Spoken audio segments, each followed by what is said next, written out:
വരട്ടാ വരട്ടാ.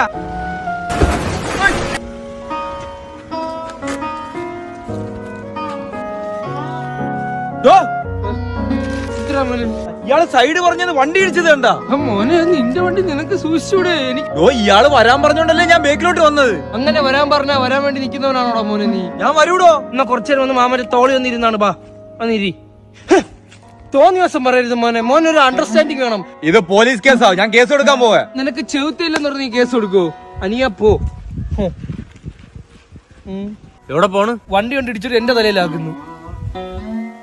ചേട്ടാ നാളെ test ചെയ്യട്ടാ. Reverse side എടെന്ന് പറഞ്ഞ് വണ്ടി ഇടിച്ചിട്ട് ഇയാളെ കൈ ഒഴിയുന്നു. എന്റെ പുതിയ ടൂറിസ്റ്റ് ബസ്സാണ് ഇവ ഇങ്ങനെ കാണിച്ച് ഒരു ട്രാൻസ്ഫോമർ കൊണ്ട് ഇടിച്ച് കയറ്റി കൊടുത്തത്. ഇതെല്ലാം കൂടെ ആര് തരും? ഇത്രയും വലിയ ബസ്സുള്ള ഒരുത്തനല്ലേ, അവനൊരു കിളിയെ വെച്ചൂടെ? ഞാൻ എന്ത് പറഞ്ഞാലും ഇവൻ കേൾക്കാൻ വരുന്ന എന്തിന്? നീ എന്തിനു പറയാൻ വരുന്നത്? ദോ പാമ്പ് പറന്നു പോണ് കണ്ടാടാ. അതുവരെ അവൻ വിശ്വസിച്ചു. എന്തിനോട് ഇവിടെ ഇങ്ങനെ മിണ്ടാതെ ഇങ്ങനെ എന്നെ തൂക്കി വെച്ച് വയ്ക്കുന്ന? താനിത് പാർക്ക് കൈ കാണിക്കുന്ന ഒരു കാറിന് ഒരു സ്ഥലമില്ല. ഇയാളെ കൈ ഒന്ന് ഒതുക്കി വെച്ചിട്ടാ ഇങ്ങോട്ട്. ഇയാളെ മുഖം കൊണ്ട് എന്തിനാണോ കാണിക്കുന്നത്? അനിയ നമുക്ക് ഇവിടെ നിന്ന് പോയില്ലെങ്കിൽ ശരിയാവൂല. ഇത് സംഭവം നമ്മളെ കൈ നിൽക്കൂല. എന്നാ ഉള്ളതും കിട്ടിക്കൊണ്ട് പോണ. ഒന്ന് റെയിൽവേ സ്റ്റേഷനിൽ ട്രെയിനിന്റെ ബാക്ക് ഒന്ന് പറഞ്ഞു കൊടുക്കാൻ. ആള് ഫ്രണ്ട് ഇരുന്നോണ്ട് എങ്ങനെ കാണുന്ന പിറകെ ഭയങ്കര ബുദ്ധിമുട്ടാണത്.